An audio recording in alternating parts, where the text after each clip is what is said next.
우리나라 그 단어들을 보면은 좀 비슷하지만은 다른 의미를 가지고 있는 단어들이 종종 있습니다. 물론 그것은 한자에서 온 것이지만은 그 중에 하나가 이 객기라는 단어와 그리고 용기라고 하는 단어입니다. 여러분, 객기라고 하는 것은 무엇일까요? 그것은 이제 공연히 부리는 호기, 때로는 보통 말도 안 되는 일에 도전하는 무모한 용기, 이런 것으로 우리가 볼 수 있습니다. 이것은 결국 실패하거나 때로는 실패할 것이 뻔하지만은 그것은 행동하는 것을 말할 때 우리는 객기다, 이렇게 이야기를 합니다. 반면에 용기라고 하는 것은 무엇을 이야기할까요? 씩씩하고 굳센 기운 또는 사물을 겁내지 아니하는 기계, 이렇게 말합니다. 플라톤은 이 용기를 가리켜서 이런 이야기를 하고 있습니다. 두려워해야 될 대상과 두려워할 필요가 없는 대상을 아는 것이다, 이렇게 말합니다. 이게 진정한 용기가 어떤 것입니까? 내가 두려워해야 될 대상이 어떤 것이고 내가 두려워하지 않아야 될 대상이 어떤 것인가를 아는 데 있다라고 하는 것입니다. 오늘 본문에서 보면은 인간적으로 보면은 객기지만은 신앙적인 관점에서 보면은 용기 있는 사람을 발견하게 됩니다. 그들은 예수님의 제자였고 사도였던 베드로와 요한입니다. 그들은 기도하기 위해서 성전에 올라가다가 성전 미문에 앉아있는 구걸하던 안진뱅이를 일으킨 사건이 있었습니다. 그것은 온 예루살렘 사람들에게 퍼지게 되고 그리고 많은 사람들이 베드로와 요한에게 몰려오게 되었습니다. 그런 기회를 놓치지 않았습니다. 그래서 오늘 우리가 읽었던 본문 12절 말씀을 보면 그가 이런 말씀을 하고 있습니다.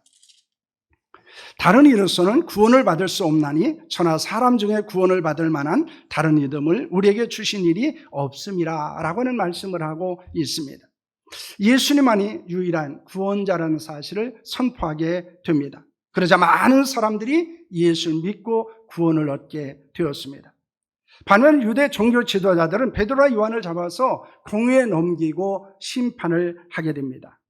하지만 오히려 더욱 예수님이 구원자라는 사실을 전하는 결과를 만들어 놓습니다. 왜냐하면 이 베드로와 요한은 자신들에게 주어진 그런 죄에 대해서 변호를 해야 되기 때문에 그들은 자신이 왜 예수 그리스도를 믿을 수밖에 없고 예수님이 구원자일 수밖에 없는 것에 대해서 사람들에게 이야기할 수밖에 없었기 때문입니다. 그러자 사도들의 이런 모습을 보면서 사람들은 이러지도 저러지도 못하는 상황에 빠지게 되었습니다.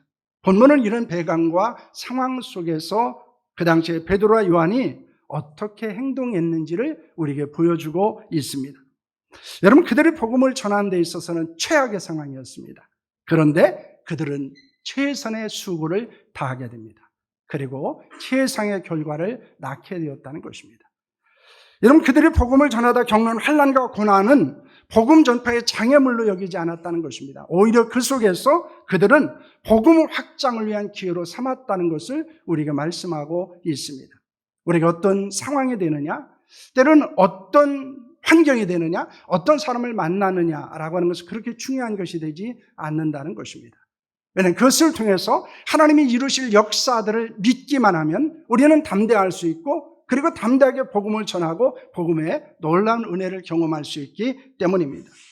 여러분, 어떻게 그들이 그런 역사를 경험할 수 있게 되었을까요? 그들이 가지고 있었던 담대함 즉 거룩한 용기 때문이라는 것을 증거하고 있습니다. 베드로와 요한과 초대교회 성도들에게 있었던 거룩한 용기, 이것은 우리가 가져야 될 용기입니다. 그런데 우리는 객기는 가지고 있지만은 진정한 용기를 갖고 살아가지 못한다는 것입니다. 그런 용기를 통해서 우리는 복음의 위대한 역사를 경험하는 자들이 될 수 있기를 소망합니다. 베드로와 요한은 어떤 사람들이었을까요? 오늘 13절 말씀을 보겠습니다. 함께합니다. 그들이 베드로와 요한이 담대하게 말함을 보고 그들을 본래 학문이 없는 범인으로 알았다가 이상히 여겨라고 하는 말씀을 합니다. 그들은 지극히 평범한 사람들이었다라고 하는 것입니다. 정규적인 랍비 교육을 받은 사람들이 아니었습니다.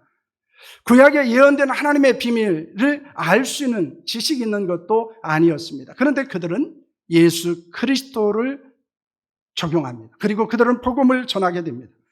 그들은 복음을 전했고 사람들은 놀라게 되었습니다. 왜냐하면 담대하게 확신에 찬 모습으로 복음을 전하고 있었기 때문입니다. 사람들은 복음을 전하는 것은 대단한 성도들만 하는 것으로 생각하는 경우들이 있습니다. 그러나 성경은 그렇게 말하고 있지 않습니다. 만약 많이 배우고 많은 지식을 가지고 있고 그리고 유명한 사람들만이 복음을 전한다면 하나님은 베드로와 요한을 부르시지 않으셨을 것입니다. 우리를 구원하지도 않으셨을 것이고 우리에게 복음에 대한 사명을 맡기시지도 않으셨을 것입니다. 우리도 지극히 평범한 사람들입니다. 그러나 중요한 것이 있습니다. 평범한 사람도 담대하면 비범한 사람이 된다는 것입니다. 여러분, 우리가 이것을 종종 놓치고 있습니다. 나는 지극히 평범합니다 라고는 이것이 하나님의 일을 하는 데서 걸림돌이 된다는 것입니다. 그런데 하나님의 일, 복음을 전하는 일은 내가 하는 것이 아닙니다. 그것은 하나님의 일이고 하나님이 나를 통해서 이루신다는 것을 여러분 믿으시기를 바랍니다. 그러므로 지극히 평범한 우리를 통해서 하나님은 우리를 비범하게 만드시고 그리고 하나님은 우리를 통해서 탁월한 하나님의 역사를 이루어 가시는 줄로 믿으시기를 바랍니다. 베드로가 담대히 복음을 전하는 것을 보고 사람들은 어떻게 했습니까? 그가 낫게 한 사람이 곁에 있는 것을 보고 어떻게 했습니까? 첫째는 비난할 말이 없었습니다. 14절 말씀입니다. 함께 합니다. 또 병나은 사람이 그들과 함께 서 있는 것을 보고 비난할 말이 없는지라 라는 말씀을 합니다. 복음을 전하는 베드로 곁에 예수 그리스도의 이름으로 나음을 입었던 사람이 서 있었습니다. 그것을 보기 때문에 그들은 비난할 수 없었습니다. 오히려 그들을 대적하는 사람들은 두려움에 빠지게 되었습니다. 여러분, 우리가 담대하게 복음을 전하게 될 때 나타나는 것은 사람들의 비난에 입을 막을 수 있다는 것입니다. 우리가 기억해야 되는 것은 우리는 입으로 복음을 전하고 삶으로 복음을 증명해야 된다는 것입니다. 그러면 사람들의 입을 막을 수 있습니다. 왜 많은 사람들이 비난을 할까요? 우리가 입술로만은 복음을 전하지만은 삶으로 복음을 증명하지 않기 때문입니다. 그리고 그 복음의 능력이 나타나지 않기 때문입니다. 그러나 우리가 진실하게 입술로 복음을 전하고 삶을 통해서 복음을 증명한다면 많은 사람들의 입을 막을 수 있다는 사실을 여러분 믿으시기를 바랍니다. 그러므로 많은 사람이 비난할 수 있습니다. 특히 요즘에는 많은 사람들이 우리가 그리스도인이라는 것을, 복음 전하는 것을 비난하는 시대를 살고 있습니다. 그러나 우리가 분명한 것은 무엇입니까? 우리가 진정한 마음을 가지고 입으로 복음을 전하고 삶을 통해서 그 복음을 증명한다면 사람들은 비난하지 못하게 된다는 것입니다. 그런 은혜가 우리에게 있기를 소망합니다. 둘째는 부인할 수 없었습니다. 16절 말씀입니다. 함께합니다. 이 사람들이 어떻게 할까? 그들로 말미암아 유명한 표적이 나타난 것이 예루살렘에 사는 모든 사람에게 알려졌으니 우리도 부인할 수 없는지라. 아멘. 여러분, 무엇을 말합니까? 복음을 전한 베드로와 요한을 잡아 공회에 신문하던 사람들을 당황했습니다. 왜냐하면 그들 곁에 바로 안진뱅이로 살던 사람이 일어나서 그들 곁에 있었기 때문입니다. 그 일은 매우 유명한 사건이었습니다. 예루살렘에 사는 사람들은 이미 그 사건을 모두 다 알고 있었습니다. 그것은 그들이 전하는 복음을 부인할 수 없게 만들었습니다. 복음은 관념이 아닙니다. 복음은 철학이 아닙니다. 복음은 생명입니다. 복음은 능력입니다. 그러므로 그 복음을 전할 때 절대 부인할 수 없는 하나님의 기적과 역사가 일어나는 줄로 믿습니다. 그래서 복음은 전해야 합니다. 그리고 그 복음의 강력한 역사가 우리의 복음의 현장 가운데서 우리의 입술을 통해서 복음이 전할 때 나타날 수 있기를 원합니다. 그래서 복음이 진리임을, 복음이 사실임을 부인할 수 없는 일들이 우리 가운데 있기를 소망합니다. 셋째는 위협하고 경고했습니다. 17절과 18절 말씀입니다. 함께합니다. 이것이 민간에도 퍼지지 못하게 그들을 위협하여 이후에는 이 이름으로 아무에게도 말하지 말게 하자 하고 그들을 불러 경고하여 도무지 예수의 이름으로 말하지도 말고 가르치지도 말라 하니 라고는 말씀을 하고 있습니다. 본문에서 퍼지다라고 하는 것은 전염병이 전염되어질 때 사용되어지는 단어입니다. 예수님의 이름으로 행한 안진뱅이를 치유한 사건은 예수님의 본과 능력은 전염병처럼 퍼져나가게 되었다는 것입니다. 그러자 그들은 그 복음의 놀라운 은혜 속에서 일어난 사건에 대해서 비난할 수도 없었고 부인할 수도 없게 됩니다. 그러므로 예수님의 이름으로 말하지도 말고 가르치도 말라고 위협하고 경고하게 됩니다. 그런데 베드로는 위협과 경고를 받자 어떻게 합니까? 오늘 19절과 20절 말씀을 보시길 바랍니다. 함께합니다. 베드로와 요한이 대답하여 이르되 하나님 앞에서 너의 말을 듣는 것이 하나님의 말씀을 듣는 것보다 옳은가 판단하라. 우리는 보고 들은 것을 말하지 아니할 수 없다 하니 라는 말씀을 합니다. 이들은 매우 담대하고 용기를 가지고 위협하고 경고하는 사람들에게 대답합니다. 그것이 복음의 은혜와 능력을 경험한 자의 신앙적인 반응입니다. 그리스도인으로서 성숙한 반응입니다. 거룩한 용기를 가진 자들의 영적인 반응입니다. 여러분, 우리가 성숙하다는 것, 우리가 영적이다는 걸 어떻게 알 수 있을까요? 그 반응을 보면 압니다. 환난과 역경에 대한 반응을 보면 알고 핍박과 고난에 대한 반응을 보면 압니다. 위기와 위험에 처했을 때 어떻게 반응하는가를 보면은 우리가 영적으로는 존재인가, 그리고 우리가 얼마나 그리스도 안에서 성숙한 존재인가를 알 수 있다는 것입니다. 여러분, 이들이 보이는 반응이 우리에게 주는 교훈은 무엇입니까? 그들은 담대하고 신앙적인 반응을 했다는 것입니다. 그런데 그런 담대한 용기를 어디에서 그들이 찾을 수 있을까요? 왜 그들이 그런 용기를 가지고 있었을까요?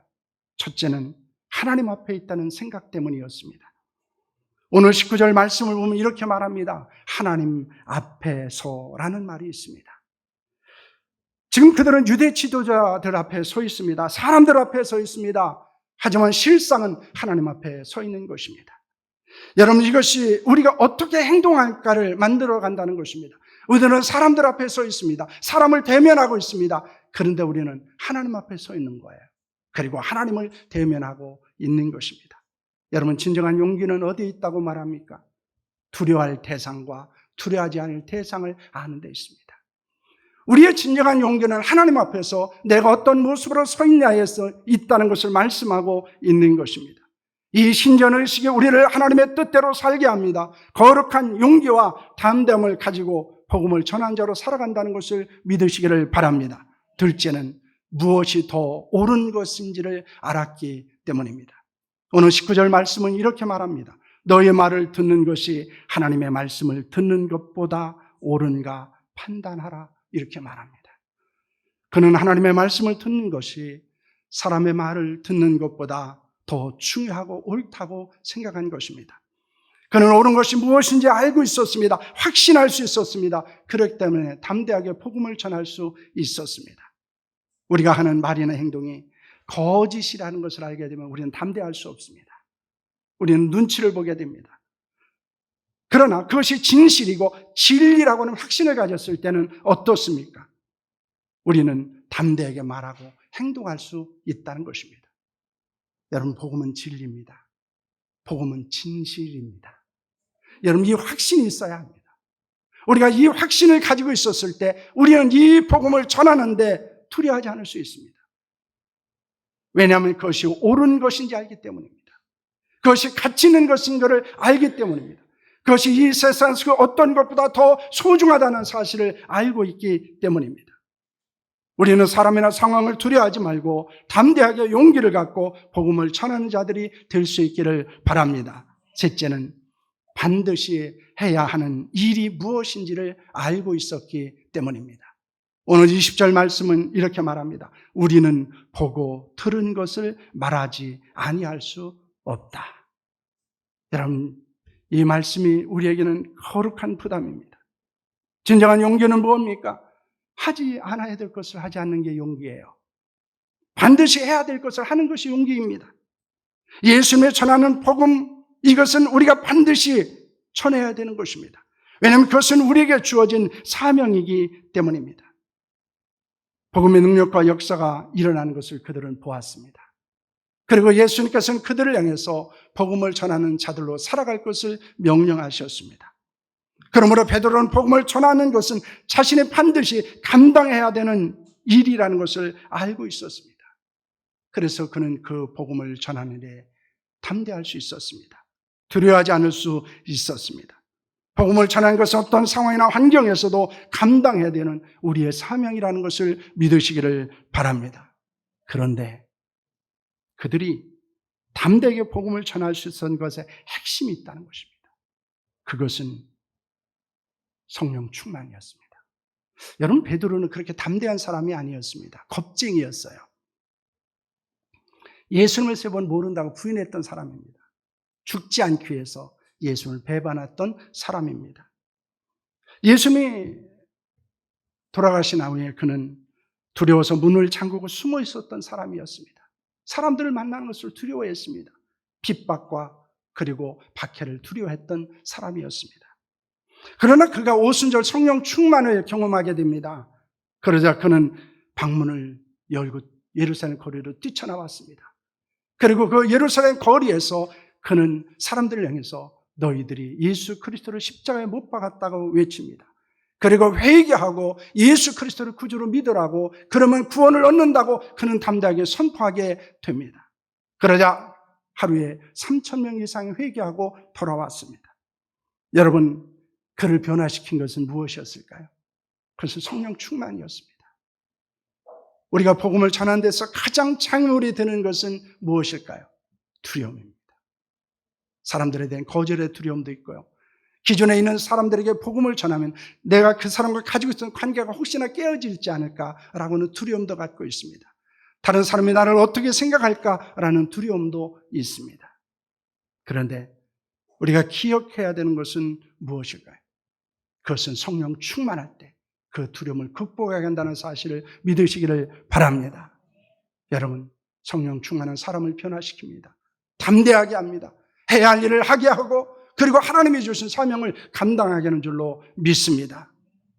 객기도 용기가 될 수 있을까요? 이 질문이 있습니다. 우리가 마태복음 14장 15절에서 33절 말씀을 보면 객기도 용기가 된다라는 것을 발견합니다. 여러분, 이 사건은 무엇일까요? 여러분, 이 베드로가 예수님의 말씀을 읽고 물 위를 걷는 것에서 발견할 수 있다는 거예요. 여러분, 베드로는 미친 짓을 하는 것입니다. 정말 객기예요. 아니, 어떻게 거센 바람이 불고 거친 파도가 쳐서 배가 침몰할 그런 위기에 있었는데 어떻게 그 바다에 뛰어들 수 있습니까? 그건 객기예요. 그것은 죽는 것이 뻔한 행동이었습니다. 그런데 그는 그 객기를 합니다. 왜 그럴까요? 예수님의 말씀을 믿었습니다. 예수님을 바라보았습니다. 그러므로 그에게는 거친 파도도 그리고 거센 바람도 전혀 문제가 되지 않았습니다. 그는 바다 위를 걸을 수 있었습니다. 여러분, 이것이 우리에게 주는 강력한 도전이 있다는 거예요. 신앙생활이 뭘까요? 믿음으로 도전하는 것입니다. 믿음으로 객기를 부리는 것입니다. 그러나 그것은 단순한 객기가 아니라 그것은 믿음 안에서 거룩한 용기라는 사실을 믿으시기를 바랍니다. 우리에게는 이것이 필요합니다. 내가 살기 위해서, 나를 보호하기 위해서, 나 하나만을 위해서 우리는 도전하지 못하는 것은 어리석은 것입니다. 그것은 믿음의 강력한 은혜와 능력과 복음의 역사를 경험하지 못하게 만드는 장애물일 뿐입니다. 하나님은 우리에게 말씀하고 있습니다. 믿음으로 도전하라고 말씀합니다. 예수님의 말씀을 믿고 뛰어내리라고 말씀하고 있습니다. 나를 바라보고 거친 파도가 있는 그곳, 그리고 거센 풍랑이 있는 그곳을 걸어가라고 말씀하고 있습니다. 두려워하지 말라고 말씀하고 있습니다. 우리에게는 이 믿음이 있어야 합니다. 이 믿음이 있었을 때 우리는 복음의 능력을 경험합니다. 복음의 역사를 경험합니다. 복음의 생명력을 경험할 수 있다는 사실을 여러분 믿으시기를 바랍니다. 우리는 지금 복음을 전하기 위해서 매우 힘든 시대를 살아가고 있습니다. 비난하고 부인하고 위협하고 경고하는 사람들이 우리 주변에 얼마나 많이 있는지 몰라요. 그런 시대에 베드로의 담대함과 반대한 도전과 교훈은 우리에게 많은 은혜를 주고 있다는 것입니다. 우리의 사명이 무엇일까요? 복음을 전하는 거예요. 여러분, 사명을 알면, 사명에 확신하면 우리는 담대할 수 있다는 것을 믿습니다. 왜 우리가 담대하지 못하냐? 사명을 잃어버려서 그래요. 내가 해야 될 일이 무엇인가를 잃어버렸기 때문입니다. 그러면 우리는 담대함을 잃어버립니다. 사명을 알면 확신하고 담대할 수 있습니다. 우리의 담대함은 거룩한 용기입니다. 그 담대함으로 어떤 사람들 앞에서도 어떤 상황이나 환경에서도 담대히 복음을 전할 수 있기를 소망합니다. 복음을 전할 때 강력한 복음의 능력과 표적이 나타날 수 있습니다. 그래서 우리를 비난하고 복음을 부인할 수 없는 역사들이 일어날 수 있기를 소망합니다. 3일교회 청년들이 오셔서 복음을 전했습니다. 많은 사람들이 또 예수 그리스도를 영접하기도 했고, 그리고 이제는 우리가 그들과 접촉하고 또 그들을 우리가 복음 안에서 세워야 될 거룩한 사명이 있습니다. 이 일은 이제 3일교회 청년들은 오늘까지 하나님이 주신 사명이에요. 그리고 그 이후의 사명은 우리가 감당해야 될 사명입니다. 우리도 베드로와 요한처럼 담대하게 복음을 전했으면 합니다. 복음의 놀라운 능력과 역사와 표적을 경험하는 은혜가 우리 가운데 있기를 원합니다. 많은 사람들이 교회의 부흥을 원하지만 전도하지는 않습니다. 복음을 전하지는 않습니다. 많은 사람들이 강력한 하나님의 역사가 일어나기를 원하지만 하나님의 말씀에 순종하지 않을 뿐만 아니라 복음을 전하지 않습니다. 그러면 생명을 살리는 역사를 경험할 수 없다는 것입니다. 우리는 7월달 한 달 동안 계속해서 전도의 달로 삼고 복음을 전하는 사람들이 와서 복음을 전하고 또 우리도 그 일에 함께 동참하게 될 것입니다. 그 일을 통해서 베드로와 요한이 복음을 전했을 때 정말로 부인할 수 없고 부장할 수 없고 비난할 수 없었던 일들이 일어났던 것처럼 그런 역사가 일어날 수 있기를 축원합니다. 기도하겠습니다.